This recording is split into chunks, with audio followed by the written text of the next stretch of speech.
And welcome again, ladies and gentlemen, to Tech Talk. I'm your host, Matt Presti. My guest today is Jonathan Mozenter. Jonathan is a mentor, speaker, consultant.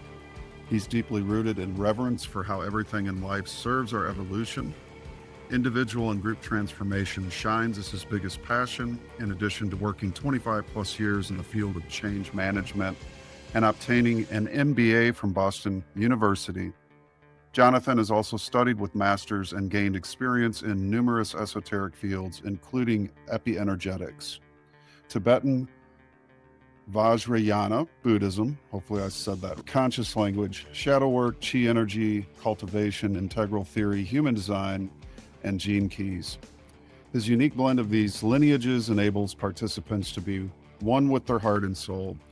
As a spiritual stack master, Jonathan helps clients weave meaning that both rewrites the past and curates the necessary energy shifts to be guided towards their brightest future.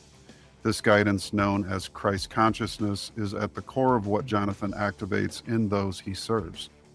After witnessing the life-changing impact of this ability in his own life, Jonathan is committed to sharing this deeper connection to life with the world. I met Jonathan while speaking in Acapulco and attending the conference down there in Acapulco, Mexico.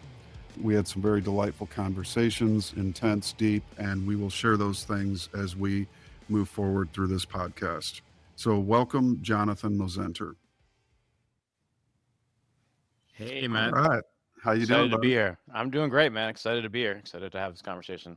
Yeah, I'm looking forward to this one. Right out of the gate, I love a couple of the phrases you used in your bio. Tell me, what is change management, man? What a cool term. Yeah, change management is a focus on process, the process of change. And so it's traditionally associated with businesses, but it's really just a set of codes that help individuals grow and collectives grow. It can be applied to any kind of communities. It could be a spiritual community, intentional community. It could be a nonprofit. So it's about looking at, you start with an assessment of the current state. In order to do really good change management, you have to understand deeply at multi levels, including the mental models, the consciousness level, but also like culture, systems.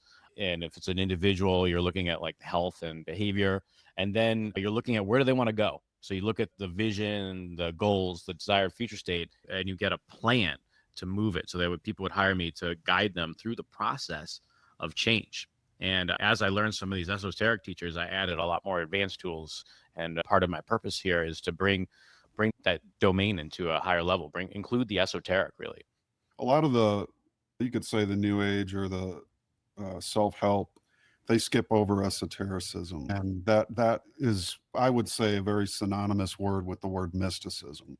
And we often find that the mystical traditions, which when they become, let's say a mystic appears, his writings or his incredible genius is in some way that which inspires what we might even say are the world religions. And there's a lot of evidence for this.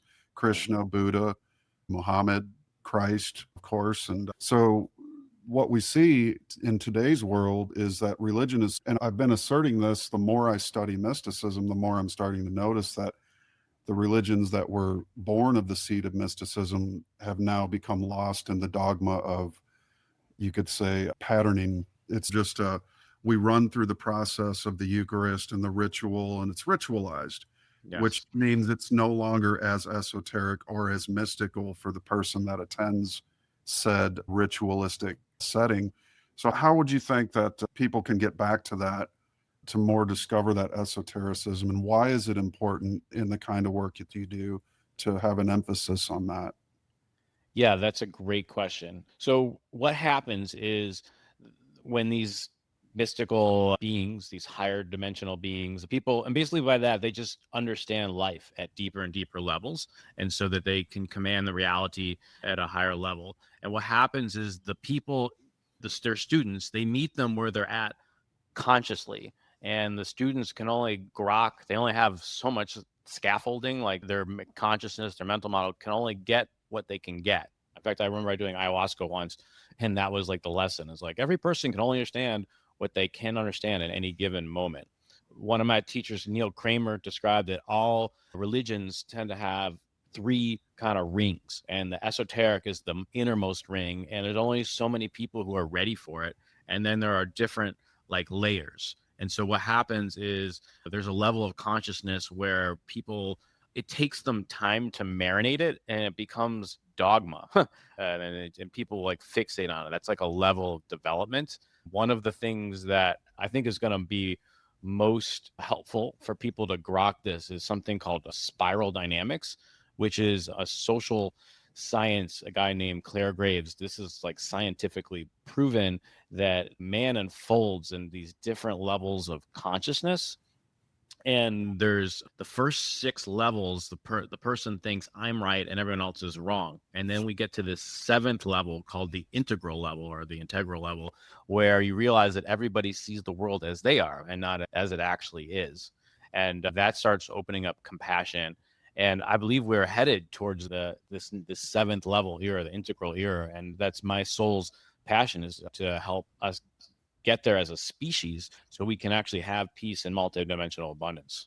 You use the term spiral dynamics. That's also Ken Wilber's work. Ken Wilber popularized it, yes. So Okay. but he didn't invent that one. Ken Wilber is a synthesizer, an integrator of amazing ideas, and he has his own original distinctions. And I'm the same kind of practitioner. A lot of the things I do is I honor all my former teachers and popularize that I think are the best things, and I have my own distinctions that are unique to me. And yeah, the Buddhists call that like dependent origination. We're all dependent on the masters before us. And so, yeah, but you can definitely, I think, is responsible for making it a lot more popular. Yeah, I love to say that the purpose of standing on the shoulders of giants is not to worship the giants, but to learn to become giants ourselves. Yeah. So Ken has the most kick-ass saying, and I live by this, but I take it in a certain way. But perhaps you could explain, what does he mean when he says, if you meet the Buddha on the road, kill him? Yeah, I think basically what that's saying is saying that if you think you've got it all figured out, you don't. So there's like some illusion that like you're there, or enlightenment. So to me, enlightenment's more of process. I'm more into process orientation. And as I studied Vajrayana Buddhism and I got really deep, it's one of my main practices. I'm studying that since 2011, and I've been studying it. Another one of the core, probably the most core tenet of Buddhism, and it expresses itself in different terms. Don't reify, which means don't make things solid. Non-attachment is probably the one that most people are most familiar with. Don't get attached to how things are. That's where the suffering comes from.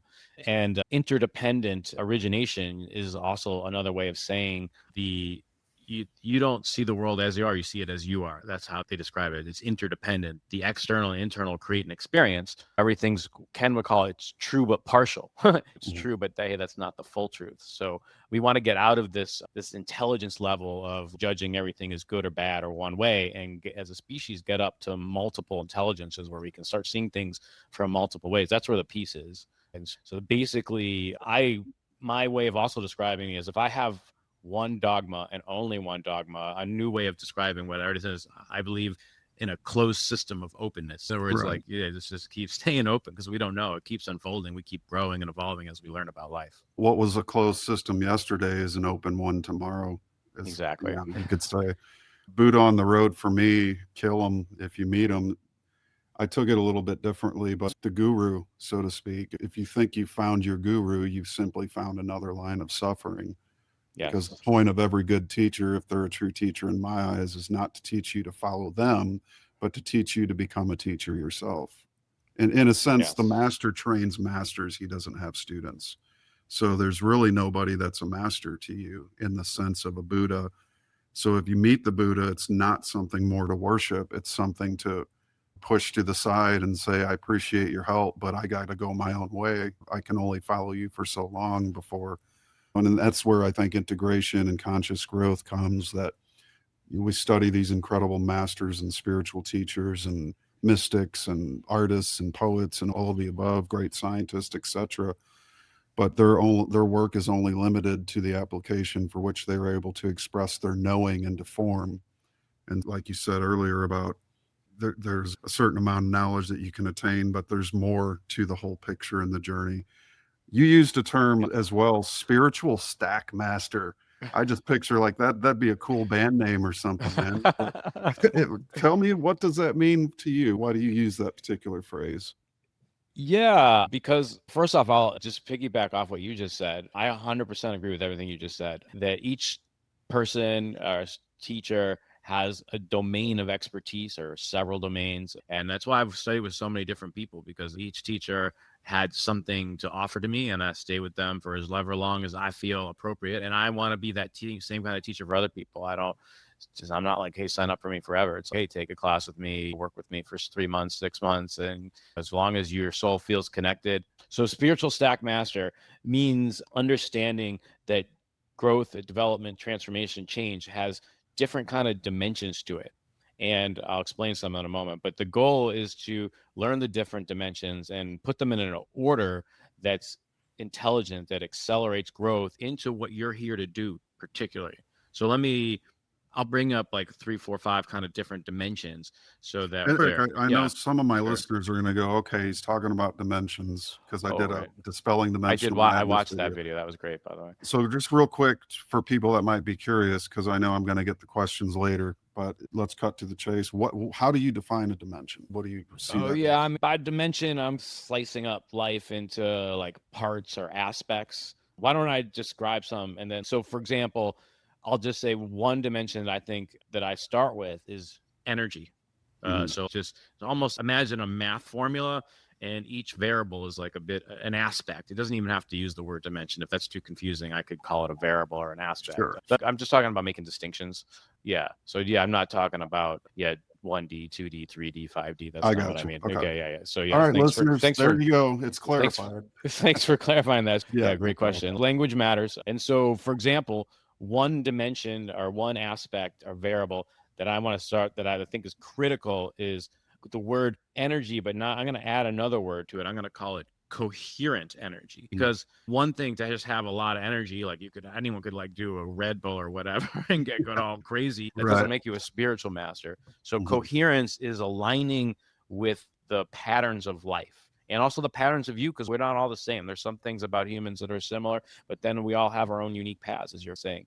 They help people raise their energy, and there's lots of ways to raise energy, and spirits made it interesting. So obviously you can do exercises. There's also eating healthy. Also, like I studied with a chi master, and there's a ways to amplify your nervous system. And then my teacher Donnie Epstein with Epienergetics has taught me there's these energy bandwidths that we use, these, and when you connect to a higher bandwidth, you get sensitive to what bandwidth you're using. You can ask, is it what's needed right now? And I can say more about that, but before I get into that aspect, I want to talk more about these other things. So that would be one thing. You probably want to start with energy, because your energy level is going to dictate what your consciousness is, what the Well, experience is. that's absolutely plausible, because if you don't have the energy to even get out of bed in the morning, good luck getting anything done. So as a variable, it's a great place to start for so many people. Health. Exactly. Get Yes. yourself eating right, so that maybe if you're hazy and too many nights out with the guys at the bar, maybe cut a night back, keep it to yourself, read a book that night. And so you got to work and build that energy supply up so that you can reverently work with really your true path in life, and getting more to that and less away from the distractions, you could say. So yeah, that's a probably the most important place to start. I would agree. Yeah. And then I said the second most important place is what Ken Wilber would call like the waking up line of development. So let's say the first one's energizing up. Then we go to waking up. Why waking up is because waking up is about consciousness. Everybody has a consciousness. Everyone experiences every second, every last moment through their consciousness. So it's a critical instrument. And so once we get more familiar with the codes of consciousness, how do they actually work and how do we master that? That's something that's similar to everyone. Everyone's got a consciousness. And honestly, my parents are in the field of mental health. So I started getting exposed to psychology very early. And then I took some psychology and organizational behavior, and I got really deeply into this change management, organizational development, which also was filled with psychology. But when I took that Vajrayana Buddhism class, oh my God, they know consciousness at a level that I've never seen. In Tibet, for people don't know, they are up in the mountains, and it's real cold up there, and it was hard for people to attack them throughout history. And they Yeah, I've ever heard the term cave yogis, but they literally, for fun, just stared at their own mind, and they got distinctions about the nature of reality, of both metaphysics and mind, that are really important. So I just want to give a couple of examples so people can Sure. take away lessons learned. So probably one of the most important things is knowing your true face. So a lot of people think they are like this body, or they think they are their stories, their thoughts. That's who they are. But one of the most distinctions was to imagine like all the information is coming into your consciousness, and that consciousness is just this field of awareness. It's lucid, clear, it's like invisible. But once you see it that way, and you identify as that field of awareness, as your body, then you realize we're all the same. And that makes it clear on how, that's primary. Because as Rupert Sparrow, the Advaita Vedanta teacher, says, you can only know things in consciousness, in the field of awareness. For all we know, that's the only thing that's real. And so conscious seeing that also helps you disidentify with any story that you have about yourself, because you realize that's not who you really are. You're a witness of what's happening in your field, and that's it. And that's why you can understand why we live forever. And it opens up the possibility of like the holographic universe. Maybe we're just a holographic projection. We're infinity. It's like almost that moment I saw that, I'm like, oh my God hid himself inside of ourselves. How clever. What an intelligent design. When I use the word intelligent design, I think about that. That's brilliant. And so I actually think we're all the ultimate reality, just talking to ourselves. And that moment just changed my life. Yeah. Absolutely. That's huge realization because I think you're describing so far variable one and two sound exactly like what I've read in mysticism, the mystical experiences. They have this incredible energy and then they're aware of it. You have to really become aware of it, your own source of power, you could say, and it's Yeah. affected by the thoughts we think and the things we eat and the the politics we take part in, for instance. All of these can sap or expand. It just depends on how your use of it is. And so the mystical experience I find too in my research is very similar, that they come to this point where they realize that there's so much more, and their consciousness literally has the experience of the wholeness of everything, and that they see, in other words, they become aware of the ocean and all the drops in it are Yes. but different aspects of that one ocean. And it's a great metaphor to use, and it's been around a long time, I know. And but that ocean literally individuates in each drop, but the whole of that ocean is still within each drop. And so that to the mystic is the accessible. They but they don't lose, especially in the actual mystical experience, people fortunate enough to have it. And I like to say we all have one at birth and at death. So we all have two of those experiences for sure. Now, it's often said that women in childbirth have it, and there's, of course, mystical experiences that occur, according to Dr. Richard Morris Buck, between the ages of 30 and 42, mostly on average from the 40 major cases that he studied, which included Christ, Muhammad, Buddha, etc. So this is again, that feeling of wholeness really is a big step. Yeah, I'm liking this. How Cool. about the next rung of the ladder? Okay. One of my sole purposes is to demystify mysticism a little bit. So I want to take a grounded. I want to ground it so people who are more, because I came into this very left brained. I didn't come into life thinking I'm going to be a spiritual teacher. I'm going to get a mysticism. I grew up in a like a reformed Jewish home. My parents really weren't that into Judaism. They only sent me to Hebrew school to appease my grandfather basically. And I Right. was bar mitzvahed, and then my parents are like, "Hey, you're an adult now. Do you want to keep going with it?" I'm like, "No." and and so I just became agnostic. I was never an atheist because I'm always like, I don't know how anything exists. So I didn't really Right. understand atheism, but I was like, I don't really know. But I wasn't really feeling the dogma of religion. And so I spent like from, yeah, pretty much up until I started reading Ken Wilber's work and metaphysics. He was the one who started getting me into being like spiritual, not religious. And so I started having my first kind of conscious mystical experiences really after I started meditating. And Mhm. I just believed like what the teacher was saying, but it wasn't really until I started studying with Donnie Epstein as epi-energetics that he gave me language to understand why mystical experiences are more possible. And it has to do with the energy and consciousness, the first two. And I'm gonna lead into the third dimension, which is this gnosis or mysticism experience that came about when I started to understand this. Donnie breaks down the world. One is really important distinction is what's called unbound energy versus bound energy. Let's start with bound energy is anything that you can describe already as a form. So any thought, feeling, word, sensation, anything you can label with words is bound. Yeah, It it'd just be means you already phenomenal, right? exactly. And then unbound is the opposite. It's pure energy that has no form yet.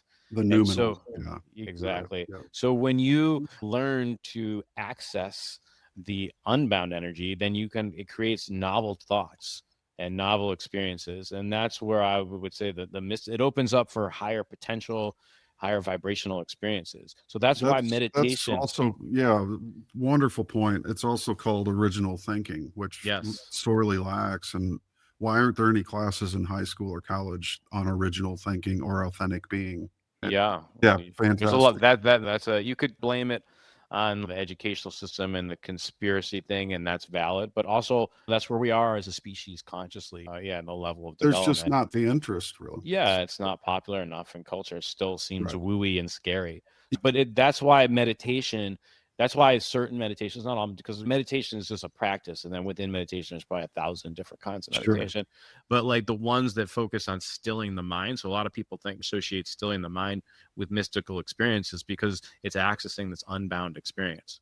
But you can also you don't have to have a stilled mind to access the unbound. There's something in the tradition that I study, they call it emptiness practice, but it's retraining the mind. First off, you have to realize that you're the space, you're the field of awareness, and then you investigate what is a thought, what is a feeling, like really get into it. Like as a scientist, what the fuck is this?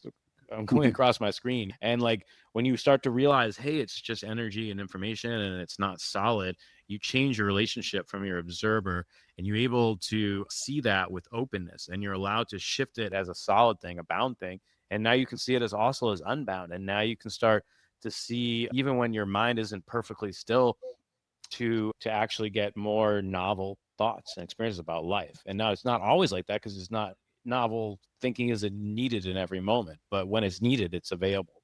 And so that's a way you can consciously train yourself. And that's what I'm all about is helping people train their minds and their energies so that they can have novelty. So I want to get into the third dimension, which is which you read in the intro is Christ consciousness. That's just one way of describing it, though. Some people call it knowing. Some people call it like heightened intuition, talking to the Father or soul intelligence. But that changed my life because I was somebody who had a lot. I always had a lot of creativity and a lot of thoughts, but that also bogged me down. I was like overwhelmed and anxious. Man, I could analyze this in like 10 different ways and I had like too many choices and I was unfocused. I was taking ADD medication because I thought I just had too scattered. But then when I developed this intuition, it cut through. I was able to like make a decision fast and I just knew what to do. And I was able to take the best of my analytical creative mind and this authority. It's interesting because the only way it comes on deeper was to feel deeper. And a lot of times people associate feeling with feminine, but for me that actually made me like more in my masculine because it put me in more in my authority. I could feel the truth, I just knew what to say, and I got this like super confidence about me. And where before I was feeling like the feminine feeling of anxious and uncertainty, it really put me in my power. So that's another dimension, another distinction variable about Mhm. really using this Christ consciousness to make ourselves a better person, to be guided by a more unbound energy. And also there's a way of looking that you get beyond your individual. When you know for sure that this field of awareness that everyone is interconnected and it's one field, then there's no reason that you can't access information from all of time, all of space, and use that to get right here. And there were certain distinctions that I got from the Vajrayana path that opened that up, and I started to get like guidance, like out of left field. I'll just give you two real succinct examples of how Mhm. it can come from nowhere. Like I'm scrolling through Facebook, and somebody posts a video, and then something in my field goes, "You got to watch that, Jonathan." And I'm like all by myself. I'm looking around. I'm like, "Who the hell said that?" Look, it felt like it came from the sky, or I was like, "What the?" So I was like, I Right. don't know. It's an hour and a half movie. I don't know where that came from, but screw it. I'll watch it. And that movie changed my life. The movie was just Thrive. And what Thrive was about was like opening up your mind to deeper ideas about free energy and UFOs and the banking system corrupt and false flags. And I I think I wasn't saw really that to that. same one. Yeah, So- Foster Sounds Gamble. Yeah, familiar. yeah. It was like a 2011. It came out on 11/11, 2011. Yeah. And so it really opened my mind. And another time, well, the second time it happened to me, I got like a phone call.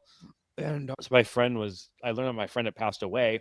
And a voice came to my head, like, you're going to meet somebody so important at this funeral. Make sure you go. I was going to go anyways, but then I was on the lookout. And so sure enough, I bumped into somebody I had a deep connection with. I hadn't seen in a decade. And he gave me a name of like a weird spiritual teacher who was like a kind of Chinese, like Tuina. And that guy like changed my life. He opened it up. I was super anxious, right? I had like too many ideas and I was like, opened up my, and then he was the guy who connected me to this chi teacher. And the chi teacher showed me how to raise my energy fast, and that allowed me to learn even faster and accelerated my path down the meditation, because I couldn't keep my mind still unless I got my energy up. So the only way I could have any success with getting space between thoughts was to eat real healthy, do a lot of exercise or chi right beforehand, and then sit. And it took me several years to get enough concentration that I could stabilize the insights. So that would That's be the third one. yeah, you mentioned the Christ consciousness. I know my listeners will recognize that Walter and Leo Russell said that there's basically 5 stages of consciousness: animal, barbaric, or I should say primate, barbaric, genius, cosmic, and then Christ. Mm, So in that order, but yeah. it's been talked about. There's a lot of really incredible insights that people gain from having a experience that opens them up to the ability to have that, as you said, original thought stream, be able to really, I guess, as process, as you described. I love that word. I think Mm, that because it's PRO, right? How many cons? Could you imagine a consess? We already have Congress. We need to start looking at the pros here. I even like to say yeah. prociousness versus consciousness. Yeah. But humanity is obviously, I think, in a state where we certainly are in a time of transition from the mundane and the gross. And it doesn't mean everybody, of course, but you mentioned there about the opening up to it and how you have so many thoughts. One of the practices that the Russells will go into is not, it's, I like to say myself, we all have 60 to 80,000 thoughts a day. Which one are you going to hold? And it's the practice of holding one thought that allows you to produce the thought into the phenomenal world. You can't transfer the noumenal into the phenomenal unless you can learn to hold a thought long enough to build a body for it. And that's what makes a creator, is he's able to build a body for what is in his mind. And Yes. as to process, how does that relate to your work and what you're doing? When you realized this, as you said, you met the chi teacher and you said, got all this energy, but I have these thoughts streaming one after the other. You have to break that stream up and hold space between a thought in order to even hold a single thought. Like Hmm. holding a note in a symphony. One note could be enough to inspire an entirely new symphony. So, how do you hold a thought and build a body for it? What's your process? That's a great question. I'm getting to start with like clarity. It starts with getting, because it's, if you got a zillion things going on once, so like a simple way of clearing your mind is to hold your breath. Actually take a big breath, and your mind tends to get still on it, and hold it. And if you do something like ask a question beforehand, what's the most important thing for this day, and then that'll stimulate the unbound, and then let the answer pop up. So this is a technique people can try out. And then you can ask, what is the next baby step I need to manifest that? You got to break it down into small steps, because especially if you have like really big ideas. I'm here to, my soul wants to co-create a heaven on earth with other souls who are on that same mission. And we need a new currency for sure. And we need a new way of understanding life that can bring peace to us and give us tools for abundance. I'm going to use a couple. So it's breaking down. You want to, like when I'm talking about with change management, once you get clear on your big why or your desired future state, you ask yourself, oh, I'm here right now. And then just you just really, you don't need to know all the steps. You need to know the next steps, and then the Mhm. next step, and the next step. So it's so easy to get overwhelmed. Oh my God, that's so crazy that you want to do something so big. That must be so overwhelming. It seems so impossible. It isn't if you just trust that there's now. And when you start bringing in this novelty thing, the unbound energy, and so I'm not saying getting rid of the bound energy. So if I had to tell another dimension, is sharp discernment, because we need Sure. our minds. It's not about getting rid of the mind at all. As a lot of people have a lot of confusion about what mysticism is. They think Or like the energy is ego, going to for take that over. matter. No, you don't get the EOE, but the goal is to become more of the soul, or the unbound energy guides your desires. So you have Mhm. the ego is like a set of patterns. It's an Mhm. interesting, like the word karma is often misinterpreted. The way I understand it is it's momentum. And so the reason why it's a karmic propensity is because you're doing something over and over again. So of course you're destined to do that. But there's the good thing about karma, there's reversal of a pattern. So at some point you do karmic patterns so much, you get to what I call the enough of this moment. Like you're just had it with that pattern, and then you get motivated to transformation. And that's often what gets somebody into the spiritual path, is they have a lot of pain. That's what happened to me. I got to age 39. I was in that kind of midlife 40-year-old reflection period. And I was like, my life's good, but it's not exactly what I wanted. And I felt it's time to make a shift. So yeah. Great answer. I know we're going to go on to the fourth variable here, but something Okay. you said struck me, and I pulled this up 10 Sure. minutes ago. And you just said, hold your breath. And this Mm, is perfect synchronicity. I've been having more synchronicities. And I like to say, when you're on the right path, you're working knowingly with the creative force or the hmm creator, call it what you will, that the synchronicities that occur, the more frequently they occur, the more on the path you are, you could say. Yes, I agree with that. And so here's this guy. This is a Japanese inventor by the name of Yoshiro Nakamatsu. Okay. He claims to hold the world record for the number of more than 3,200 inventions and the record for patents. And his creative process is to literally listen to music and then conclude with diving underwater, where he holds his breath nearly to the point of passing out, and then he Wow. has a minor flash of illumination that then informs him of his next invention. So anyways, I thought that was just a perfect synchronicity to talk about Yeah, how that's we a hold great story. thoughts. I never heard that before. Oh, Yeah, Yoshiro Nakamatsu, guys, check it out. I'll put this link underneath the video later. But all right, so on to your oh, the next one, yeah. So I'm gonna talk about three kind of together. So I mentioned discerning up, or to getting more discernment, and so I want to combine that with also the dimension of just being more open, because the more open you are to ideas, the more you get sharper. Because if you it's like Plato's cave. You only know what you've been exposed to. So if you're exposed to more things, that opens up more diversity, more creativity, more possibilities. So you want to open up, discern up, and you want to do something called cleaning up. And I'm going to explain what cleaning up is and how it relates back to this Christ consciousness. Now, cleaning up is a term that means that all of us, when we're like a little kid, we're feeling life, and we're in the stage of right and wrong, good and bad. And there are certain feelings that are really intense.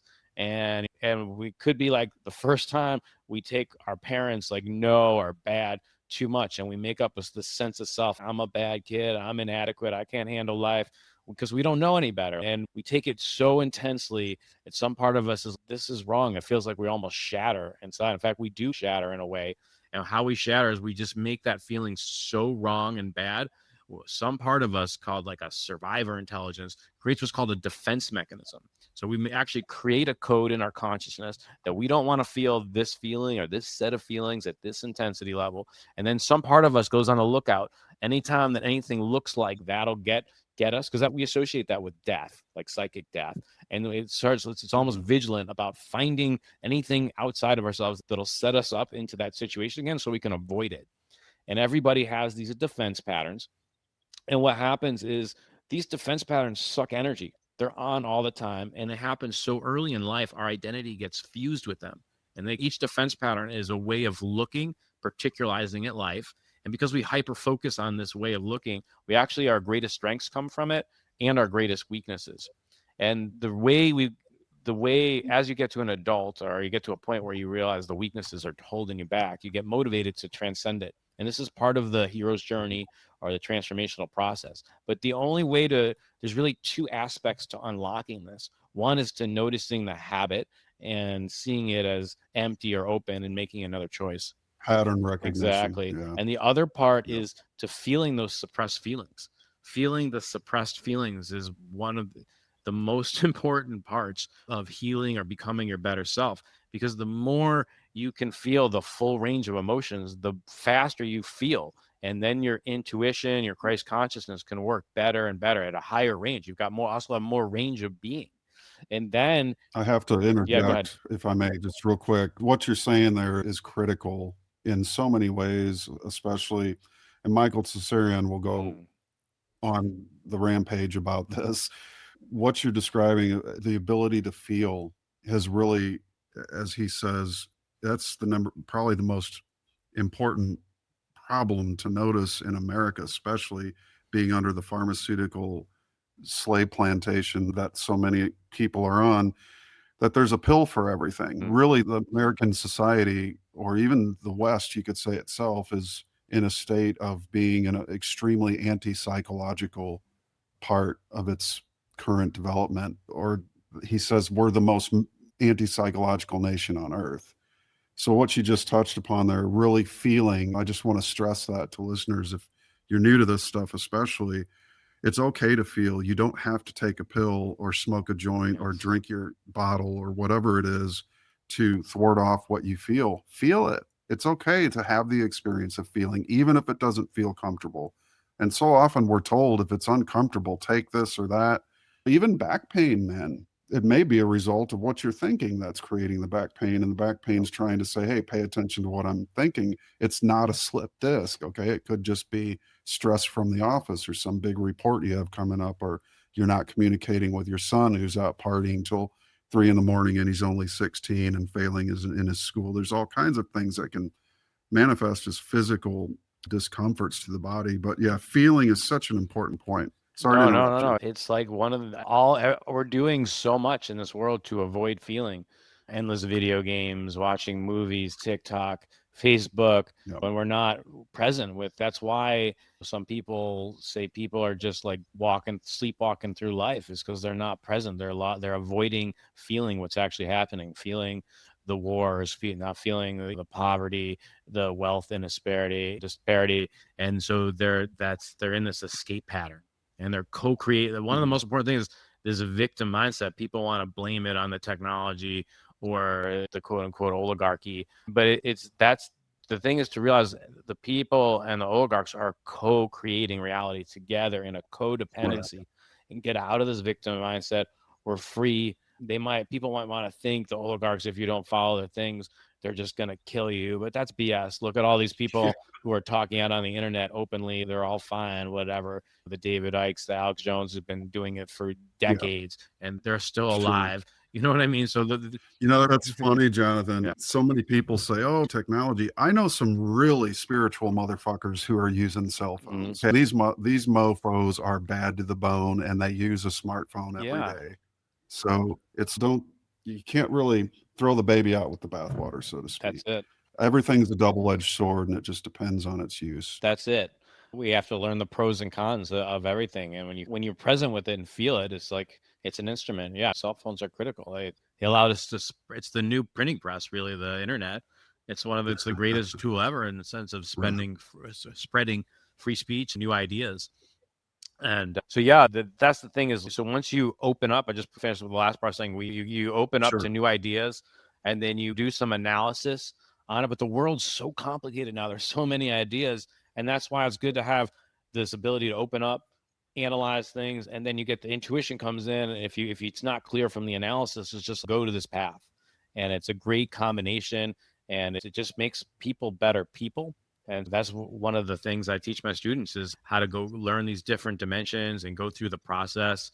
And there's a lot of like new practices. I'm getting called to to let your listeners know about an incredible book called The Five Personality Patterns by Stephen Kessler's. And not enough people know Okay. about this book. He takes the crazy complexity. He's also like Ken Wilber, they're quintessentialists, where they take the complexity and they Mhm. make it simple.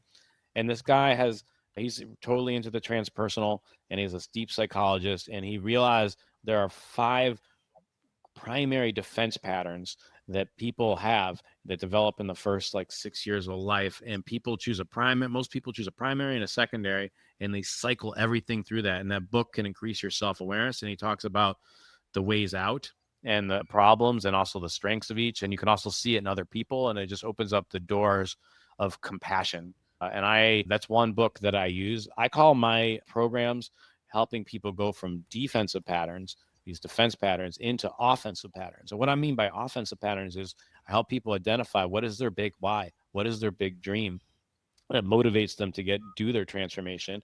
And then we go through step by step. How do you identify your defense patterns and all the senses of self that are holding you back? And then what are the new identities you need and the new tools of transportation step by step so that you can manifest your dream, and both your individual dream, but also the collective dream of peace and multidimensional abundance. To me, what I value the most is all souls can come into a body on earth and feel like they are supported to manifest their highest expression. That to me would be a beautiful place and I believe that's possible, especially with all the new tools that we have when we learn to use them intelligently. Excellent. Yeah, I couldn't agree more in terms of we all have a toolbox, and our magic wands direct the use of the tools, which are I think one important thing we have to learn to do is really to hold space for our own Yes. thoughts. As you said, it's because your thoughts, your desires are part of what you're here to create as a creator. Create, manifest, same word, dimension variable, same word. A lot of people get hung up on words, and words denote certain belief systems. Belief is something you take on faith. Knowledge is something you can use to the degree that you have it. You can only express that which you know. And when people do things that they don't know, it's called Mm-hmm. experimenting. And oftentimes the result is a lost limb or a Darwin Award. You shouldn't have took the curve at 140 miles an hour on a wet road. Yeah. Yeah, it's really coming into the space of yourself and learning to stand between the tension of the opposites. That's the Mm-hmm. alchemical transmutation secret. That's why the sun and the moon are always opposite. The man and the woman are always opposite. The hemispheres of the brain are always opposite. The right and the wrong, the up and the down. We live in a dualistic, polarized universe, the entire universe. And only by the fusion of man and woman does the Vesica Pisces appear, that is the womb of the child. And so you are that child that stands between the tension of opposite. You must be reborn into your center, and then you learn to command the opposites as opposed to the opposites commanding you. Yes. And that's what the alchemical transmutation secret is. It's not base metal lead into gold. It's you as a base creature or being learning through whatever step program. And these 5 steps that you just laid out or variables are just as applicable as a Russell or a for William Blake, for God's sakes. There's all kinds of many different masters who have come before us to describe the process of unfoldment, and including the man who wrote the book, The Unfoldment, Neil Mm. Kramer. You mentioned him earlier, and I really wanted to touch on his work. It's amazing that you know him Yeah. personally. He was at a time in my life, especially, I want to say the 2008, 9, 10, 11, 12 period, 13 perhaps, and then he disappeared for a while. And he was a huge inspiration to me at a critical time in my life. It seemed that just when I thought certain things, and this is why I try to be inspirational, he's a teacher for me in a sense that he inspired me, and it was that model of his inspiration. And that inspiration, having that, was the difference between me looking at the world as just one big massive shithole that I'm stuck in and need to escape, or wait a second, I can find my own inspiration, because inspiration, as Russell said, is best shared. So Neil was a master at inspiring people, and the red ices back in those days, he certainly inspired Henrik, and he inspired a lot of the listeners. But for me, that model of sharing inspiration in that authentic way, original and authentic way, was a huge building block for me, because I base my own method of trying to inspire. And why I do these podcasts, this is what I'm trying to do, is if I can just plant a single seed of inspiration in another human being, and that can unfold for them, and then they create something wonderful. I'll see it too in emails. People come back sometimes years later and say, man, I heard you mention this on a show, and I did this and this because I was inspired. And I'm like, holy shit, just one sentence I said. So you never know who's listening. You never know what you might say. Like a Neil Kramer might never know that Matt Presti might say, oh my God, the inspiration, the model of sharing inspiring things, is really the secret change agent. Because what it does, look at, that's why poets go into nature. They don't go into nature because it's de-inspirational. They go into nature and they listen to the songs of the birds, which is a hermetic secret. They listen to the crickets, to the endless symphony of nature's beautiful melody. It's universal symphony. And they hear it and it reflects in their soul, and suddenly that inspiration wells up like a fountain. That's what the cup runneth over means. It means your inspiration is in the spirit, in the spiral. Your spiral dynamics are off the fucking charts. And suddenly you're pouring out this beautiful light out of yourself, which is your creator expressing itself. And that is what all the religions, basically, the golden rules are all, or I should say the golden principles, or the one golden principle, even if you want to just combine it all into the ocean principle, is we come to this earth to manifest our creator, Yes. to bring our creative abilities to the front and add it to the story of humanity. Yeah, Neil, same thing with me. He came into my life at the most perfect divine synchronistic time. I was studying, I had the Vajrayana teacher. I was studying, my retreat teacher was named Dan Brown, and my meditation coach was John Churchill. And so I had this Eastern esoteric, and had the Ken Wilber. And I was also getting deep into the conspiracy rabbit hole, or what Neil would call the dark unveilings. And I was starting to have a lot of mystical stuff happening, which Neil would call as the light unveilings. And I knew that I wanted to get out there and I wanted to talk about all of them. And the only person I saw who was doing that in the most powerful way was Neil. He was talking about spirituality, light unveilings, dark unveilings, consciousness. And I was like, man, he's the closest thing to what I definitely want to be. So I just, after watching a bunch of his videos on YouTube, I just messaged him, and he had one-on-one opportunities. This was back in 2015. And I worked with him for 5 years. I got to spend I think I did 4 one-on-one days with him, and I saw him in person at Omega 5 times, and we did a lot of Zoom calls. But he helped me so much. He helped me when all this kind of mystical stuff, like I had this experience where I was just like thinking in my head, I was reading a book, how you can mask stuff with your mind. And I was thinking, if I just thought about a rabbit would appear. And then that happened. As I was thinking, having that exact thought, a rabbit shot right across in front of me, and it like freaked me out. I'm like, oh my God, did I just do that with my mind? That's crazy. I'm like, that like blew that was like a shattering mystical experience for me. I was like, oh my God, I don't even know what this is anymore. So I was talking. And then after that, rabbits started shooting across me like all the time. It was freakish. And I was like, Neil, I started talking about, I was like, I don't know, who can I tell this to? And I had my meditation coach, John Churchill, I could talk it to. But then I helped to have him. The other appeal for him was he's a master at Western esotericism, and he's really open-minded. I mean, he even studied Zen too. And so he was like, hey, Jonathan, you're just discovered your totem animal. It's a rabbit. So he was like, on our first session, he's like, why don't you go spend some time with rabbits? They're trying to teach you something. So I was like, I like go to that thing. But yeah, I had a period of my life from 2016 to last year where Neil's also a psychonaut, and he's really into as you said, psychedelics are a tool. They can use to distract your life. They can mess up your life, but they can also enhance your life. Now, I don't think psychedelics alone are going to take you there. In fact, I know they won't, but they can, if they're used very strategically, they can use to help you have level jumps or new insights. And right before I started using ayahuasca, I started working with them. So when I had a lot of psychedelic experiences, extreme experiences under psychedelics, I was able to talk to him about it, and thank God. So he also served as an integration teacher of intense experiences, and that's something I also offer, because I think when used intelligently. I think that there are no accidents. Psychedelics are getting more popular here. Even marijuana is a psychedelic when used with intention. Psilocybin is starting to get legal in the United States. And these are tools that I think the spirit has given us during this time so that we can learn to use them intelligently, so we can jump into this integral consciousness, because we're going to need to take a lot of new perspectives, and the psychedelics can open up our minds.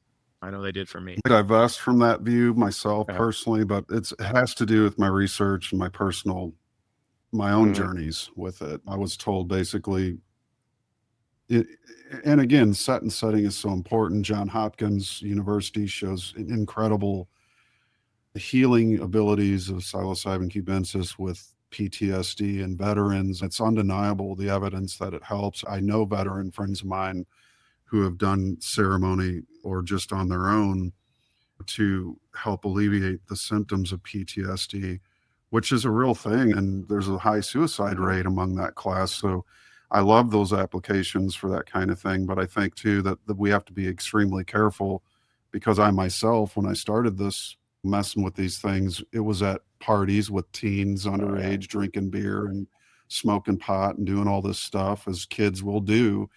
And there's always that story of the one that did too much. We had a girl in our community, we called her peg leg because she took too much acid and thought she had a green alien on her leg. And so she put her leg on the train track and got it cut off.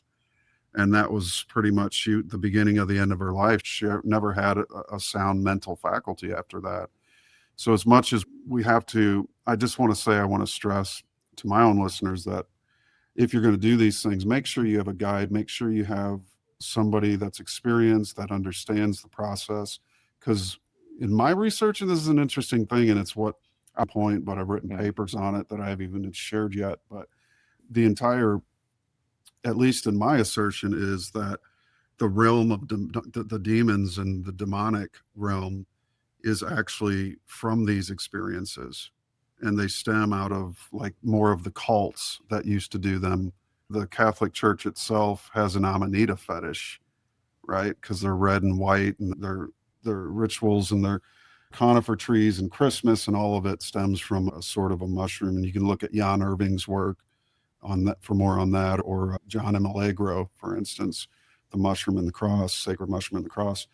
But just want to stress this point, and I'm not saying it's people have to make up their own minds, as you said, step 5 or 4 is discernment. But I would recommend, at least for me, that my best inventions, my best works of art, and the products of my mind have the best things I've done, the best music, the best videos, and the best podcasts have all been done when I was sober. And I like to say, I said this at an Acapulco, but perhaps as a stepping stone, certain things are applicable, they work, they're good, and you can even revisit it from time to time. But also remember too that, like a martial artist, the reason we learn martial arts, and anybody can tell you this who's gone through it seriously and has a master that doesn't fill your head full of crap, but he'll say he's teaching you the art of how not to fight. And the same with psychedelics. I just transferred that over to the psychedelic. Perhaps we take the psychedelics to learn how to master being sober and do our best work while we're sober. So I just thought I'd throw that caveat out there. No, actually, I agree with that. I retired. I don't do the psychedelics anymore, but they did help me. But Yeah. the thing, I Same think here. what you just said, Same I here. 100% agree with what you just said, set and setting. Yeah, you need a guide. You need to know what they're doing. They're like, look, it's about energy. It's basically an energy blast that's going deeper into the subconscious. And can you experience quote unquote demons? Yes, but demons are trying to, it's a symbol of something in your life that you're not working with. So that's why you need an integration It's specialist to archetypal understand for that. sure. It's archetypal, Yeah. exactly. Yeah. So there's symbols. Sure, you could develop other energies, but they're aspects of you, because at the end of the day, it's your mind. Yeah. So you can, they're representing something in your psychology that you've made bad or wrong. And when you start to disidentify with that and start to make peace with it, I think when you read my bio, one of the first things I talk about is I help see anything that's quote unquote wrong or bad, to see it from multiple perspectives, so we can see the beauty of it. Sometimes the beauty in it is, okay, I felt that experience. It's almost like God's running an experiment through us, and there's certain experiences like someone getting their leg doing that thing with the train tracks. It's Right. terrible. That's probably, let's cross that off the list. Let's build a reality where people don't do stuff like that. And psychedelics are here, like it or not. And having used them to make my life a better place, Yeah. I feel a deep responsibility to talk about how to use them intelligently. People are going to use them. There's Yeah. no doubt about that. And If I'd they're going to recommend use them, you yeah. stay away from the man-made chemical psychedelics and Mm. stick more to the natural ones. But so any plans on coming out of retirement at any point? No, I got all the benefits from it from doing it. I have supernatural experiences, all mystical experiences on the regular. Mm, So that just means I'm guided, or there's, as you described, synchronicities happen like all the time. Like I went from no conscious synchronicities to once like a year to now they're a regular thing. But that didn't happen same overnight. You're here. talking about something I went from 2011 and now it's like almost 13 years later. That was a progression, and it's my pleasure for people who want to learn those skills to teach it to them and break it down to them into baby steps. And that's what excites me in life. Is that's part of my hero's journey. I'm a guy who's a regular dude in an MBA, had a materialist kind of mindset. Who, the only reason I even did meditation wasn't to get into spirituality. I just wanted to get more focused, and I Yeah. stumbled into it. And then going back to Neil, one of the great things that Neil terms he used is the neutral box.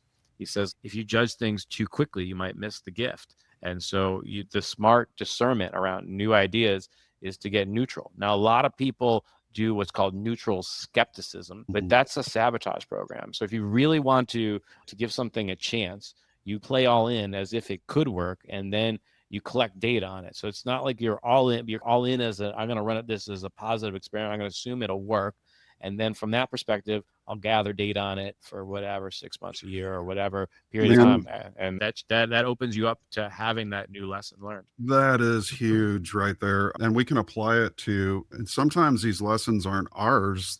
They come from the powers that never were, as I like to call them. Like, let's just take Israel and Palestine. Yeah. If you stayed in the neutral box, and I know several folks who did, Mm-hmm. basically they refused to let themselves be polarized, for the lack of a simple term. And so many people had just immediately taken one side or the other, and then they begin to bash each other.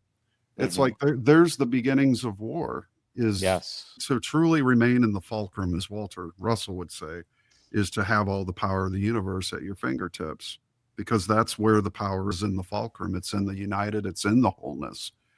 And so what you're really describing, the word neutral means whole or undivided or not polarized or sexless. It's just being, not being pushed to the guardrail, as Avocado Wolf said in his presentation in Mm-hmm. Acapulco. Some people are so deneutralized or neutrally skeptic that they end up scraping against the guardrail. You got to sometimes hug that double yellow line to make it home, or to make it through the psyop. And the best thing you can do, sometimes the best decision you can make, is not to decide. But you've Yes. still made a choice, but you're just choosing yourself and gathering data, as you said, as opposed to being polarized by some external psyop mechanism. But I just Yeah. want to say real quick, it's been a pleasure to have you on. We're rounding out to the time here. I'm going to share your website so people can check out your work. And one thing that we can also know about inspiration is, if you're inspired to cover the darkness of humanity, Mm-hmm. you're going to do a much better job giving people that information from an inspired place, rather than a black pill, we're all going to fucking die, there's no hope. Yeah. Enslaved is a podcast that touches on some of the most dark Mm-hmm. aspects of humanity, but it does it in a way that it empowers you at the end to know the information, because it comes from a place of inspiration. You can tell Tessarian is a extremely inspired Yep. person. So he puts his heart into his work, and that translates, that light translates, even though the subjects can be some of the darkest in the world. Max Lowen, I was fortunate to be on her podcast recently and Mm-hmm. talk about a powerful lady who's transmuted experiences of absolute trauma that most of us would cower under the rug and never come out. She's able to go around and take her light and just take the most extreme dark and turn it into a spotlight that can show the way for others to their own spotlight. We all have a hidden light within us, and Yes. You can't lie to yourself, folks. That's number one. The minute you tell a lie, you create a shadow within yourself. And everything you do, that shadow is going to affect because eventually it's going to demand another layer of shadow. And then eventually, as Walter Russell said, you start writing dark lines on your soul. And the only way to undo that is to be honest with yourself and to pursue your life without lies. You can live a life of truth and be true to yourself first and foremost, and that permeates out to the world. But Jonathan, I'm really grateful that you joined me, and I want to give you a chance to share your links, share your upcoming work. Where can people find you? Let me put, for some reason, the website didn't come up. There we go. There you can find Jonathan. Why don't you share a little bit about your upcoming events and how to get in touch with you if people want to? Yeah. Thanks, Matt. This has been a real pleasure. Yeah, I am going to have a 2-hour kind of workshop, online workshop on March 30th, things like at noon Eastern time. And if you're interested in that, email me at my name, Jonathan, JONATHAN at Mozenter.com. And it's going to be 5 top power tools for ascension and transformation. And I work with people individually. I work with them like on Zoom calls. Some people, I spend a lot of time in Costa Rica, and some people come down and do a psychedelic retreat with me.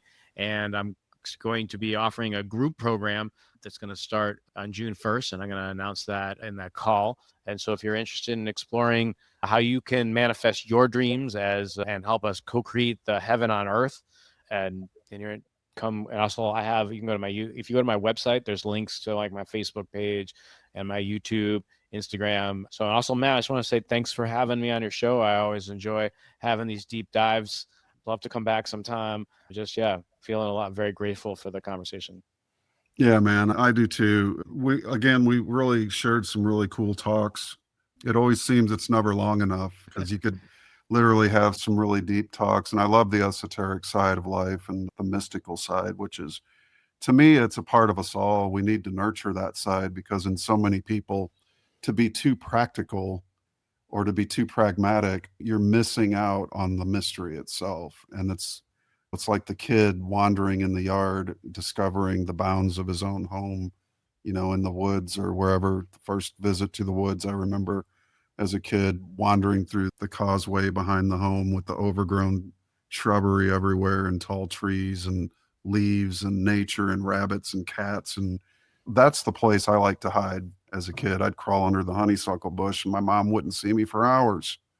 Or I'm down in the creeks, trudging through the creeks, mapping out the tunnels and whatever else I could get myself into. All kinds of great stuff, folks, that you can explore in this world. And closing thoughts. Closing thoughts. What'd you like to leave people with? I'm getting two things. I wanted to talk just 2 points, quick points about collective ascension. Very succinct. 2 things I discovered. One is reference points.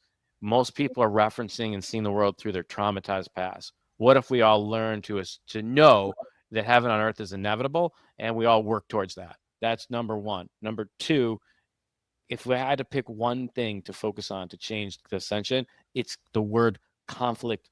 We're resolving our conflict with God, resolving our conflicts within our own mind, resolving our conflict with each other. And I have new techniques by using energy techniques to get us into a new vibration quickly to help us resolve faster. It's the combination of the raising of the energy and knowing the patterns that unlocks everything. I have a way of cutting through and seeing through the complexity into the simplicity, and I can't wait to teach it to everybody. So also just feeling grateful.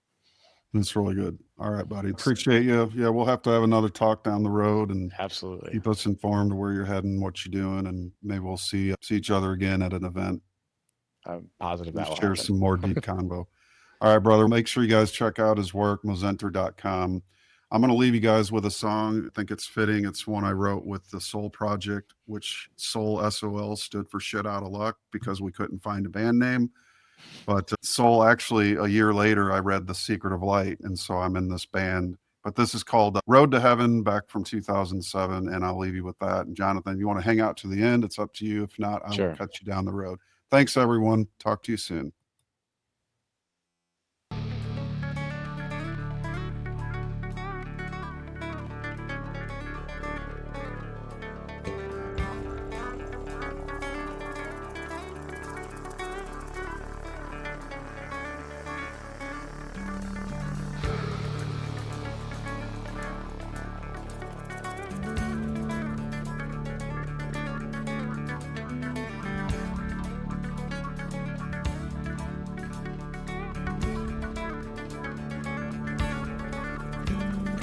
As we grew and went to school, they taught us how to be the fool. Told us what to think and say. We had to learn to break away. On the road to greater things, our thoughts become reality. Make our world a better place, 'cause our dreams become the world we shape. Now more than ever, we must reclaim our minds.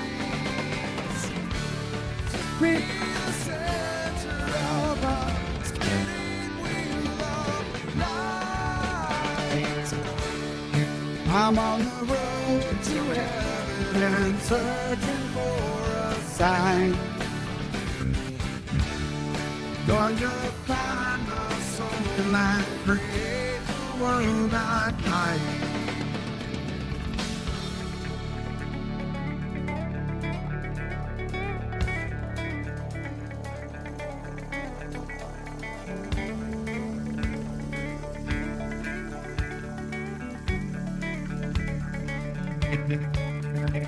My children with a loaded gun, our leaders lack the will to love. When you know that all is one, then there's nothing new under the sun.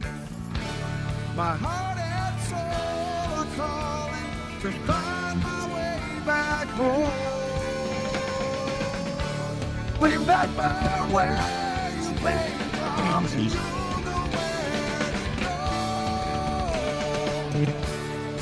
I'm on the road to heaven and showing you a sign. You are free to join us, or you can stay behind.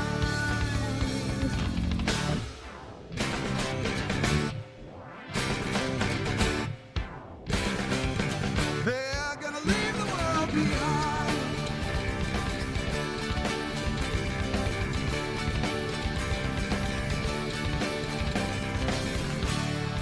Now more than ever, we must reclaim our minds. I'm on the road to heaven and searching for a sign. Gonna find my soul and create the world I'd like. I'm on the road to heaven and showing you a sign. You are free to join us, or you can stay